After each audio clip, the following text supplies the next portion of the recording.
구약성경 스가랴서 1장 18절로 21절입니다. 다 같이 스가랴서 1장을 펴주시기 바랍니다.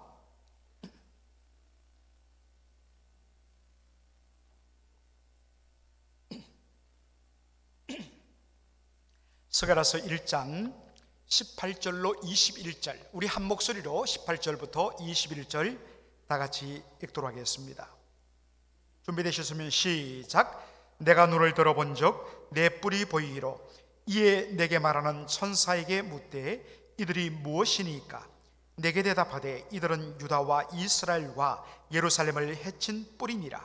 때에 여호와께서 공장 4명을 내게 보이시기로 내가 가로되 그들이 무엇하러 왔나이까 하매 대답하여 가라사대 그 뿔들이 유다를 해쳐서 사람으로 능히 머리를 들지 못하게 하매 이 공장들이 와서 그것들을 두렵게 하고 이전에 뿔들을 들어 유다 땅을 해친 열국의 뿔을 떨어치려 하느니라 하시니라. 아멘.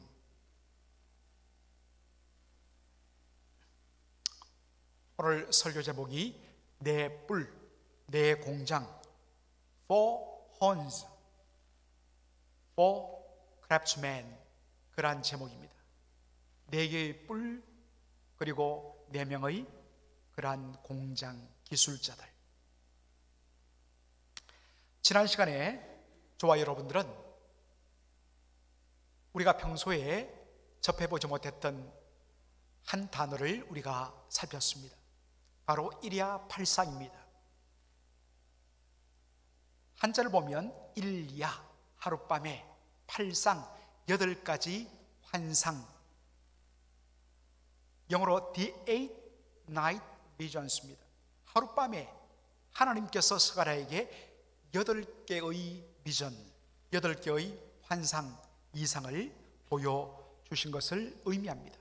이것이 스가랴서 1장 7절로 6장 15절까지 스가랴서의 전반부에 걸쳐서 이 8가지 하룻밤에 본 8가지 환상의 내용이 기록되어 있습니다. 이 일야팔상, The Eight Night Visions의 내용은 고난받고 고통 가운데 절망하는 이스라엘 백성들을 향한 하나님의 위로와 격려, 그리고 미래의 회복과 소망에 대한 내용으로 가득 차 있다고 말씀드렸습니다. 지난 시간에 우리가 첫 번째 환상을 살펴봤는데 그 내용이 무엇이었습니까? 스가랴의 눈앞에 한밤중에 화석류 나무 사이에 붉은 말을 타고 서 있던 사람을 보았고, 그 뒤로 붉은 말, 밤색깔 말, 그리고 하얀 말을 탄 사람들이 서 있는 것을 보았습니다. 알고 봤더니 이들이 누구였습니까? 바로 여호와의 사자, The Angel of the Lord, 여호와의 사자와 온 땅의 번음을 받아 온 땅을 두루 패트롤, 살피도록, 순찰하도록 보냄받은 천사들이었습니다. 온 땅을 두루 살피고 돌아온 천사들이 무엇라고 보고를 합니까? 온 땅을 두루 살펴봤더니 온 세상이 너무나도 고요하고 너무나도 평화롭고 안정적으로 살고 있는 모습을 보았습니다 라는 보고를 냈습니다. 그러자 이 보고를 받은 여호와의 사자가 하나님께 뭐라고 외칩니까? 하나님이여, 언제까지, how long, 언제까지 예루살렘과 유다 성읍들을 긍휼히 여기지 아니하십니까? 이유는 하나님의 백성들은 여전히 고난당하고 여전히 탄식 가운데 이렇게 비참하게 지내고 있는데, 하나님의 백성들을 괴롭게 하고 무너뜨린 저 다른 나라들은 너무나도 안정적이고 평화롭게 태평성대 가운데 살고 있었기 때문입니다. 그래서 하나님 앞에 너무나도 속상하고 너무나도 안타까운 마음으로 이스라엘 백성들을 대신하여 하나님 앞에 부르짖는 모습을 우리가 보게 되었습니다. 그러자 하나님께서 뭐라고 응답하십니까? 자, 스가랴서 1장 15절 말씀을 다시 우리 보도록 하겠습니다. 안일한 열국을 심히 진노하나니 나는 조금만 노하였거늘 그들은 힘을 내어 고난을 도하였음이라. 하나님께서 안일한 열국을 향하여 심히 진노했다. 여기 안이란 열국이란 것은 제가 NLT New Living Translation이라는 아주 쉬운 영어 성경을 제가 인용을 했는데 어떻게 되어 있습니까? The other nations that are now enjoying peace and security. 지금 아주 평화와 안전한 가운데 그것을 enjoy, 누리고 있는 다른 나라들을 가리키는 말이 안이란 열국으로 번역된 것입니다. 그들을 하여 하나님께서 very angry, 심히 진노했다는 것입니다. 이유가 무엇입니까? 하나님 말씀하십니다. 나는 조금 노예권을 누구에게요? 이스라엘 백성들 잘못했어요. 범죄했습니다. 그런데 하나님 그들을 향하여 조금 진노했다는 겁니다. 그래서 이스라엘 백성들을 정신 차려서 되돌아오게 하려고 그들을 다른 힘 있는 나라들에게 넘겨주어서 정신 차리도록 그렇게 하나님 맡기셨다는 것입니다. 그런데 어떤 일이 났습니까? 그들은 힘을 내어서 고난을 더하였다. 참 이 말을 이 NLT 영어 성경이 잘 번역했습니다. The nation inflicted harm on them far beyond my intentions.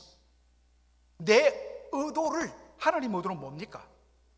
조금 혼내갖고 정신 차려서 돌아오도록 하는 것이 너희들의 역할이다. 그런 의도를 가지고 맡겼는데 그것을 어떻게 했다고요? far beyond, 하나님의 의도를 훨씬 뛰어넘어갖고 손상을 입혔다는 것입니다. 원어를 보면 손상이란 이 말을 클레머리라는 단어를 씁니다. 재앙을 거의 재앙 수준으로 그들에게 완전히 비참하게 짓밟았다는 그러한 뜻입니다. 하나님 그러한 의도로 맡긴 것이 아닌데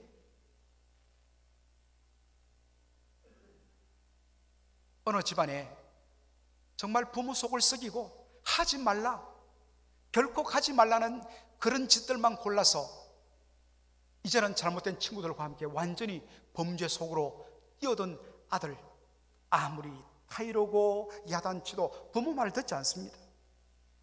그래서 하는 수 없이 부모가 경찰에 신고를 했습니다.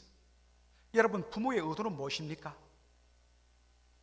붙잡혀 가서 따끔하게 혼나고 그래서 정신 차려서 다시 옛날로 되돌아오기를 바라는 마음이었습니다.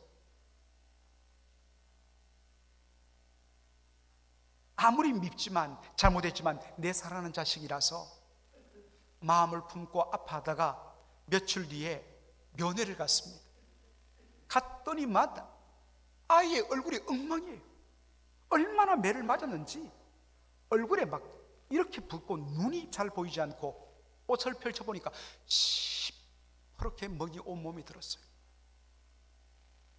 여러분, 여러분의 자식이 만약에 그런 일을 당했다면 아무리 못난 자식이고 잘못했더라도 그렇게 부모의 의도와 달리 그런 일을 당했다면 여러분 어떻게 했습니까? 눈이 뒤집어지지 않겠습니까? 남의 집 자식이라 생각하지 말고 여러분 자식이라고 한번 생각해 보십시오.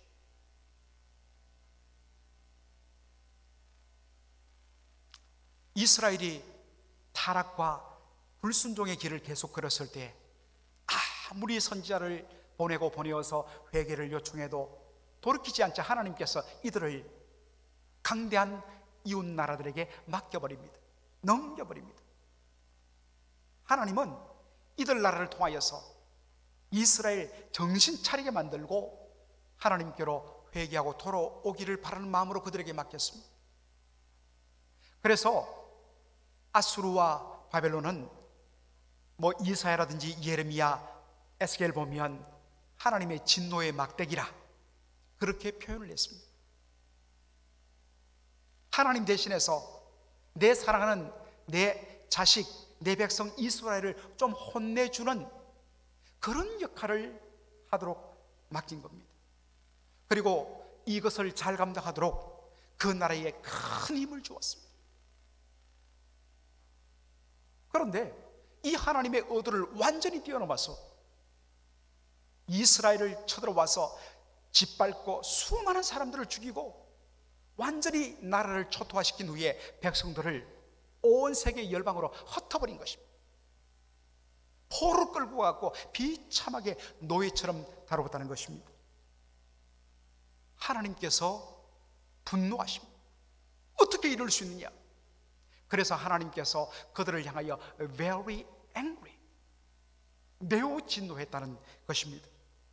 자, 여러분, 이런 배경 속에서 오늘 두 번째 환상이 연결됩니다. 스가랴서 1장 18절로 19절을 우리 다 같이 보도록 하죠. 내가 눈을 들어본 적 내 뿔이 보이기로 이에 내게 말하는 천사들에게 묻되 이들이 무엇이니까? 내게 대답하되 이들은 유다와 이스라엘과 예루살렘을 해친 뿔이니라. 첫 번째 환상이 끝난 후에 곧바로 이어서 두 번째 환상이 스가랴의 눈앞에 펼쳐지는데 거기 보니까 네 뿔이 등장합니다. Four horns, 네 개의 뿔이 보이는데 묻습니다. 이게 뭡니까? 라자 천사가 해석을 해줍니다. 설명을 해줘요. 이 뿔들은 유다와 이스라엘과 예루살렘을 해친 뿔이니라. 해쳤다는 말은 영어로 보니까 scattered, 흩어버렸다는 것입니다. 씨를 뿌리면 온 사방에 확 퍼지듯이 흩어버렸다는 것입니다. 다시 말해서 이 네 뿔들은 유다와 이스라엘, 남왕국 유다와 북왕국 이스라엘을 짓밟고 그들을 포로 끌고 와서 온 세상에 흩어버린 그런 나라들을 가리킵니다. 구체적으로 우리는 말하면 아수르와 북왕국 이스라엘을 짓밟고 흩어버린 아수르와 남왕국 유다를 짓밟고 멸망시키고 포로 끌고 와서 흩어버린 바벨론을 가리키는 거로서 봐도 무방합니다. 자, 그런데 왜 유다와 이스라엘과 예루살렘을 온 사방에 흩어버린 이 강대한 나라들을 네 뿔이라고 이야기했을까? 여러분들, 뿔이란 것은 무엇을 의미할까요? 제가 중앙아시아, 우리 고려인들이 많이 살고 있는 중앙아시아, 거기 그 험한 산악지대에 살고 있는 그 산양들을 그렇게 촬영해서 보여준 그러한 다큐멘터리를 본 적이 있습니다. 저렇게 생겼는데 거대한 뿔을 머리에 이고서 두 순양이 영역 다툼, 그리고 그 수십 마리의 어떤 암양들과 새끼들을 차지하기 위하여서 거대한 뿔을 가진 두 숫사냥이 달려와서 뿔을 가지고 탁 하며 부딪히는 그런 장면을 본 적이 있습니다. 여러분도 아마 보신 적이 있을 것입니다. 산악지대 속에 산으로 쌓여있는 그 속에서 거대한 두 사냥이 뿔을 맞대어서 부딪히는데 소리가 온 산에 메아리칩니다. 그래서 이긴 사냥이 모든 것을 차지하는 그런 성자 독식 게임을 하는 거죠. 여러분, 저 뿔만 한번 보십시오. 얼마나 강하게 생겼습니까? 저기에 부딪히면 그냥 죽겠다는 생각이 들죠. 이 뿔이란 것은 바로 힘을 상징합니다.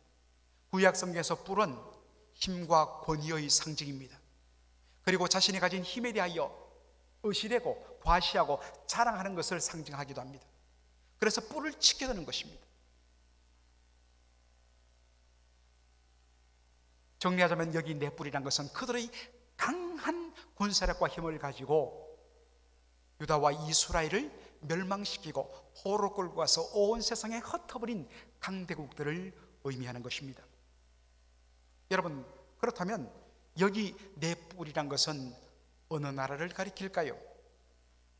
지금까지 이 네 뿔에 대하여서 전통적으로는 다니엘서 7장에 보면 거기에 네 짐승이 나오는데 나중에 보면 그 네 짐승은 바벨론, 그 다음에 페르시아, 헬라, 그리고 로마 제국을 가리킵니다. 그래서 네 뿔이니까 바벨론, 페르시아, 헬라, 로마 네 나라를 가리킨다, 이렇게 맞추어서 많이 해석을 했습니다. 또 어떤 분들은 이 네 뿔을 거기에다가 다른 나라를 추가해서 아수르, 바벨론, 페르시아, 애굽, 이집트라 그렇게 해석하기도 했습니다. 첫째로 보든 두 번째로 보든 공통점이 있습니다. 네 뿔이니까 네 나라로 연결지어서 해석을 하려 했다는 것입니다. 그런데 요즘 들어서 이 해석을 이제 더 이상 따르지 않습니다. 물론 따르는 분들 있지만 그렇지 않는 부분들이 훨씬 더 많습니다. 대표적인 분이 마크 보다라는 분입니다. 그 이름이 너무 재미가 있어요. 자꾸만 잘못된 소리를 하니까 이분이 보다 참지 못해하고 말을 한 거예요. 마크 보다, 아주 백인 그 신학자인데 참 귀한 성경학자입니다. 마크 보다 교수가 이렇게 이야기합니다. 양이나 염소, 뿔을 가진 짐승이 대표적인 것이 양이나 염소인데, 여러분 양과 염소에는 머리에 뿔이 몇 개 있습니까? 한 마리당 2개의 뿔이 있습니다.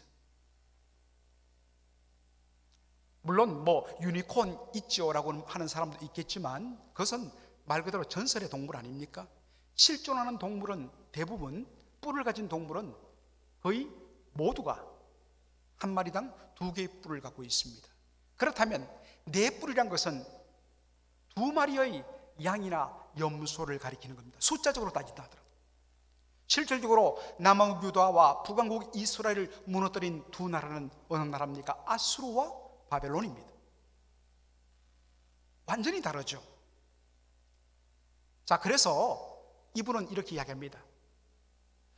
네 뿔이니까 네 나라다, 이렇게 연결지어서 해석하려는 것은 성경의 의도가 아니란 것입니다.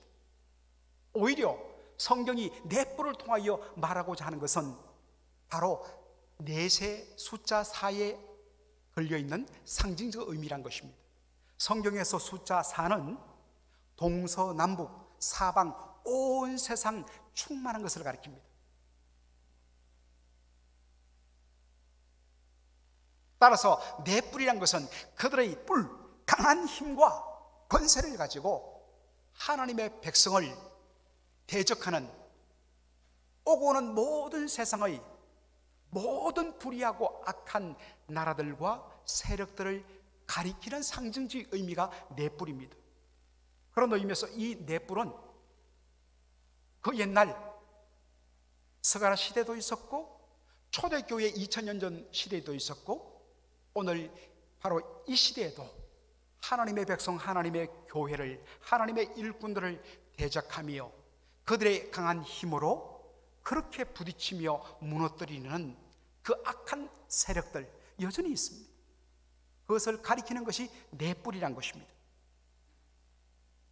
이 네 뿔에 대하여 하나님께서 어떻게 말씀하십니까? 무엇을 보여주십니까? 스가랴서 1장 20절로 21절입니다.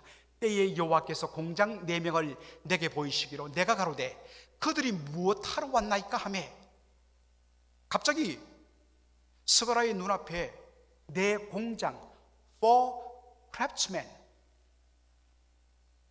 기술자들이 나타납니다. 나중에 보겠지만 이 사람들이 기술자인 것을 뭐로 알고 있느냐? 그들이 손에 쥔 도구를 보고 저 사람들은 공장 기술자들이구나, 크래프트맨이구나 알 수가 있습니다. 그래서 묻습니다. 이 사람들이 뭐 때문에 왔는 겁니까? 라고 묻자 이렇게 대답합니다. 대답하여 가라사대 그 뿔들이 유다를 해쳐서 사람으로 능히 머리를 들지 못하게 하며 이 공장들이 와서 그것을 두렵게 하고 이전의 뿔들을 들어 유다 땅을 해친 열국의 뿔을 떨어치려 하느니라 하시더라. 이 네 뿔들이 유다와 이스라엘을 해쳐서 온 열국으로 나라들로 흩어버린 그러한 나라들인데, 이 뿔들이 유다를 해쳐서 사람으로 능히 머리를 들지 못하게 했다는 것입니다. 여러분, 사람으로 능히 머리를 들지 못하겠다, 고개를 들지 못하겠다, 이게 무슨 의미일까요? 머리를 들지 못하겠다는 것을 구약 성경에 나오는 용례들을 쭉 뽑아보면 이 말이 언제 쓰이냐면 노예나 포로나 감옥에 갇힌 죄수가 억압과 속박과 비참한 상태에 거하는 것을 가리키는 표현을 댔습니다. 다시 말하면 넷불로 표현되는 이 악한 나라 세력들이 하나님의 백성 이스라엘과 유다를 온 세상에 흩어버리고, 그리고 그들을 노예처럼 그렇게 비참하게 처참하게 다루었다는 것입니다. 바로 이 넷불들을 하나님께서 심판하기 위하여 보낸 사람들이 네 공장으로, for craftsmen으로 소개되어 있습니다. 그런데 이렇게 공장, 물건 만드는 factory, manufactory, 공장이 아니라 공장입니다. 기술자들을 의미해요.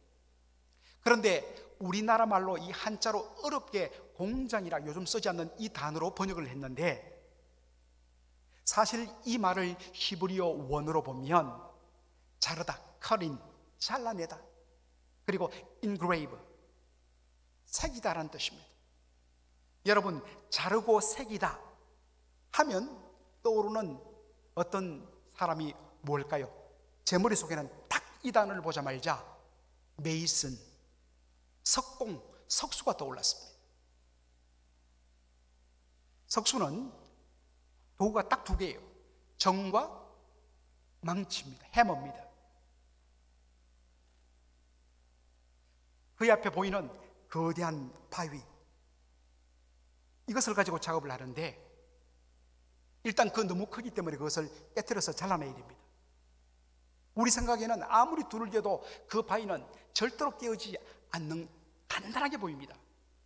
그런데 노련한 석공 메이슨이 딱 바위의 결을 보고서 거기에다가 정을 대고 망치로 몇 번만 내리치면 어느 사이에 쫙 하고 거대한 바위가 갈라집니다. 그렇게 깨뜨린 후에 다듬어서 거기에다가 여러 가지를 새겨 넣죠.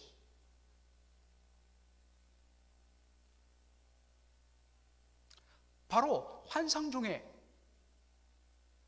손에 정과 망치를 든 석공이 나타납니다. 정과 망치로 거대한 바위도 반으로 딱 쪼개는 그러한 능력을 가진 이 석공 앞에 석공이 그 망치를 가지고 염소나 양의 머리를 한번 내리치면 어떨까요? 한 방에 그냥 날아가 버리는 겁니다. 자기는 잘났다고, 대단하다고 어시대면서 그걸로 받아버리면서 짓밟아버리면서 과시했는데, 석수가 머리 딱 잡고 햄으로 한 방 내리쳐버리니까 그 뿔들이 동시에 그냥 다 날아가 버리다는 것입니다. 하나님께서 이 환상을 통하여 보여주시고자 한 메시지는 무엇입니까? 이스라엘과 유다를 짓밟으면서 그들의 힘을 과시하면서 그들에게 피눈물을 흘리게 하면서 그 대가로 태평성대를 누리는 나라들, 그리고 자신이 가진 이 힘, 이 권세, 이 영화는 그 누구도 손대지 못한다, 영원할 것이라고 의시되며 자랑하며 태평순회를 부과하던 그 나라들, 그러나 하나님이 손만 한번 대시면 여지없이 무너진다는 것입니다. 모래성과 같다는 것입니다. 겉으로 보기에는 성이지만 이 모래성은 정말 갓난 어린 아이들도 엉금엉금 껴서 손으로 툭 치면 무너져버린, 세상의 강한 세력들, 강한 나라들이 다 그렇다는 것입니다. 더군다나 이것들이 감히 하나님의 백성들을, 하나님의 교회를, 성도를, 주의 일꾼들을 건드리는 것, 우리 하나님 가만두지 않겠다는 것입니다. 여러분, 하나님이 이렇게 반응하는 근거가 뭐일까요? 창세기 12장 3절을 보도록 하겠습니다. 너를 축복하는 자에게는 내가 복을 내리고 너를 저주하는 자에게는 내가 저주하리니 땅의 모든 민족이 너를 인하여 복을 얻을 것이니라 하시니라. 여러분, 이 말씀의 배경이 무엇입니까? 하나님께서 아브라함을 향하여 말씀합니다. 너는 너의 본토 친척 아비 집을 떠나서 내가 너에게 지시할 땅으로 가라. 말씀에 순종해야 되는데 자기가 대대로 살아왔던 모든 삶의 기반을 다 내려놓고, 그것도 지금부터 4,000년 전에 아무도 알지 못하는 새로운 땅으로 간다는 것은 죽음과 모든 것을 잃는다는 것을 이미 위험성을 갖고 있는데 얼마나 두려웠겠습니까? 하나님 딱 말씀하십니다. 두려워 말라. 너를 축복하는 자에게는 내가 축복하겠다. 대신에 너를 저주하는 자에게는 내가 저주하겠다.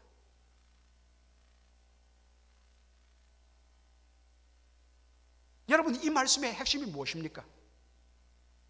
하나님은 하나님 자신과 당신의 백성을 동일시한다는 것입니다. Identification with His people. 하나님의 백성과 하나님 자신을 동일시한다는 것.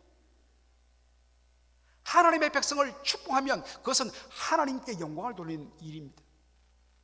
하나님 갚아주십니다. 그러나 하나님의 백성, 여러분 창세기를 읽어보세요. 아브라함이 모든 삶을 다 믿음으로 의롭게 살았는지 그렇지 않아요. 하나님을 끊임없이 불신앙하고 자기 목숨 유지하기 위하여서 하나님 의지하지 않고 자기 아내를 누이동생으로 팔아먹고 그랬던 아브라함이었어요. 하나님 이걸 다 아십니다. 그럼에도 불구하고 하나님 아브라함을 향하여 말합니다. 너를 축복하는 자를 내가 축복하고 너를 저주하는 자를 내가 가만히 두지 않겠다. 그러니 염려 마라. 너 뒤에 내가 있다. 이것 의지하여서 대도로 살던 그 친척 본토 아비 집을 떠나서 갈 바를 알지 못한 그 가나안 땅을 향하여 그가 왔던 것입니다. 실제로 하나님께서 창세기 12장 이후로부터 그렇게 다 역사하셨습니다. 하나님께서는 당신의 백성, 비록 못났지만 비록 부족하지만 내 백성 내 자식을 건드리는 것들 내가 용서하지 않겠다는 것입니다. 이것이 성도의 위로가 되고 성도의 담대함이 되어야 됩니다. 이것은 신약 성경에도 그대로 나타납니다.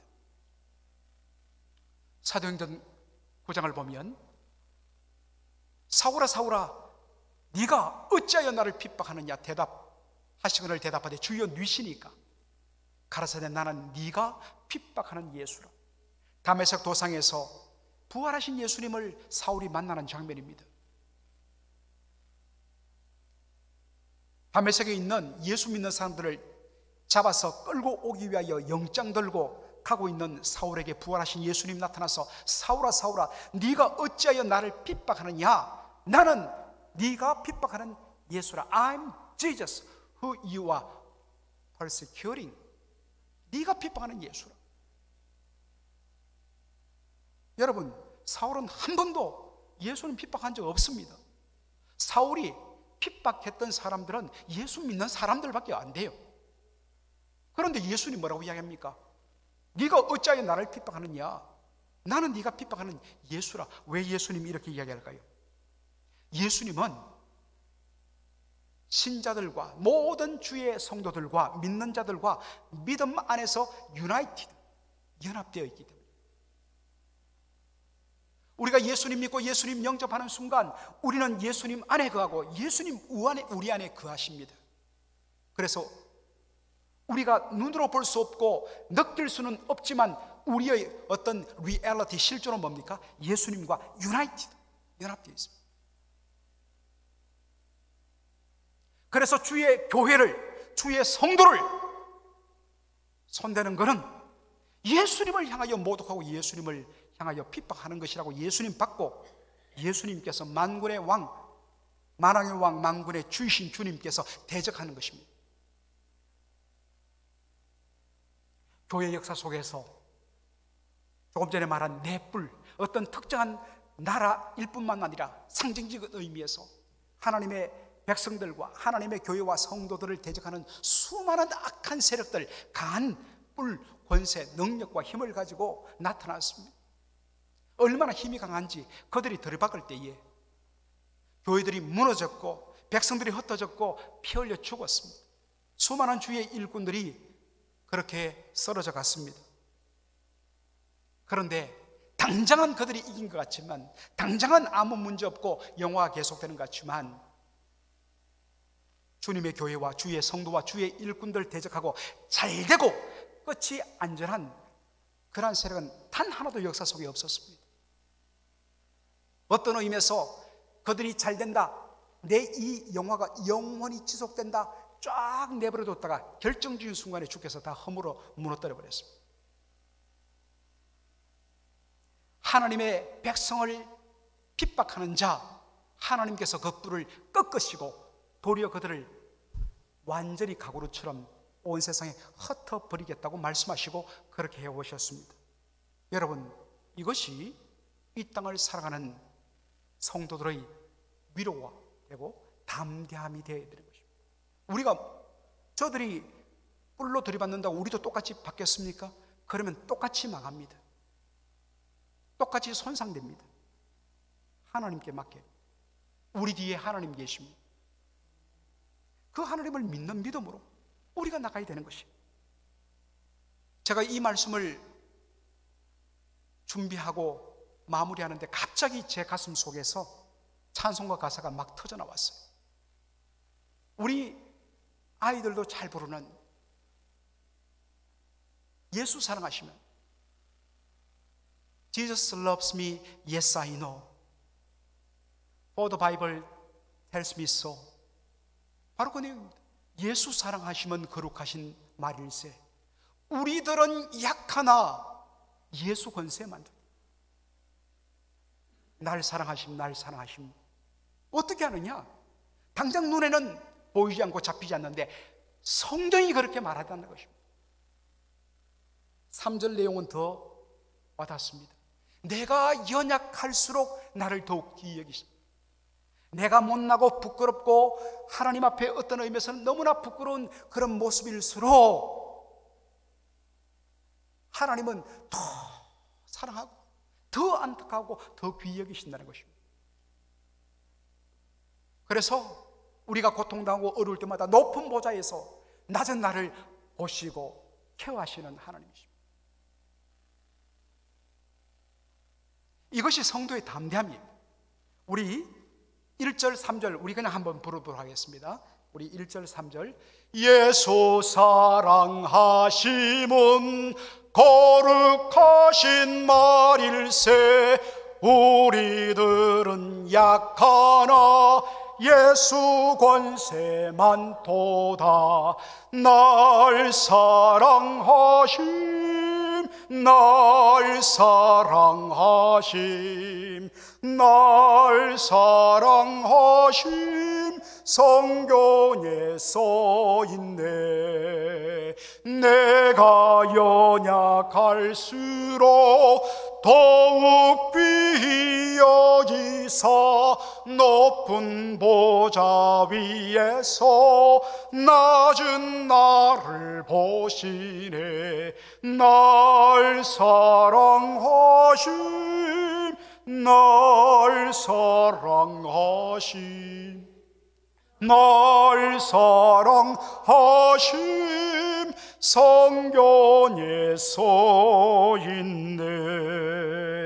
아멘. 여러분, 이번 한 주간 내내 찬송가 411장을 펴시고 여러분 이 찬송 읽으시고 가사 읽으시고 한 번씩 불러보세요. 나 혼자가 아닙니다. 여러분 혼자가 아닙니다.